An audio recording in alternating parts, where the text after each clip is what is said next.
Assalamualaikum warahmatullahi wabarakatuh. Saya Musikatri Anissa Lubis. Saya Jaswars Muhammad. Saya Dayat Akbar Hafijah. Saya Febri Maulana.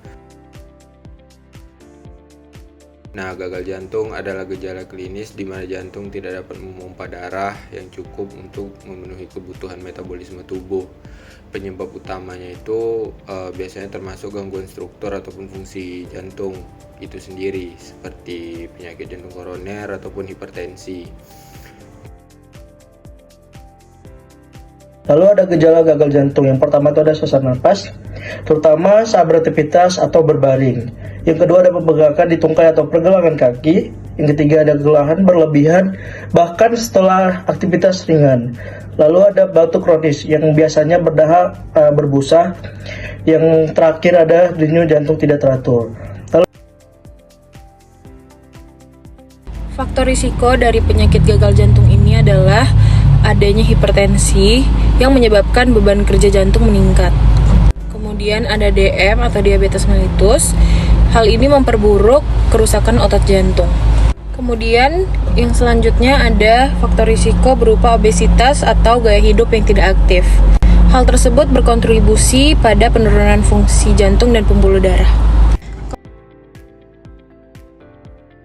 Itu ada beberapa golongan obat seperti ACE inhibitor, beta blockers, serta diuretics, yang dimana fungsinya untuk meningkatkan fungsi pompa jantung, menurunkan beban kerja jantung, serta mengurangi cairan yang berlebih.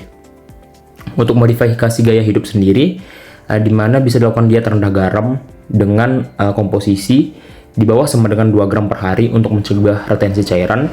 Kemudian olahraga ringan seperti jalan kaki selama 20-30 menit dengan intensitas 3-5 kali per minggu, serta diet yang sesuai untuk gagal jantung yang diutamakan yaitu sayur, buah, biji-bijian utuh, ikan kaya omega 3 seperti salmon. Kemudian hindari makanan tinggi garam, makanan tinggi lemak trans, dan gula tambahan. Untuk tipsnya, pilih metode memasak seperti kukus, panggang, atau rebus. Lalu ada aktivitas fisik yang disarankan. Yang pertama tuh ada jenis olahraga. Yang pertama tuh dimana di sini ada aerobik. Aerobik ringan itu adalah jalan kaki, bersepeda atau yang bersepeda statis. Lalu ada latihan pernapasan untuk memperkuat kapasitas paru-paru. Lalu ada durasi, di mana durasi ini mulai dari 5-10 menit per hari, tingkatkan bertahap hingga 30 menit. Lalu ada larangan. Nah, larangan ini contohnya kayak hindari angkat beban berat atau aktivitas yang memaksa jantung bekerja terlalu keras.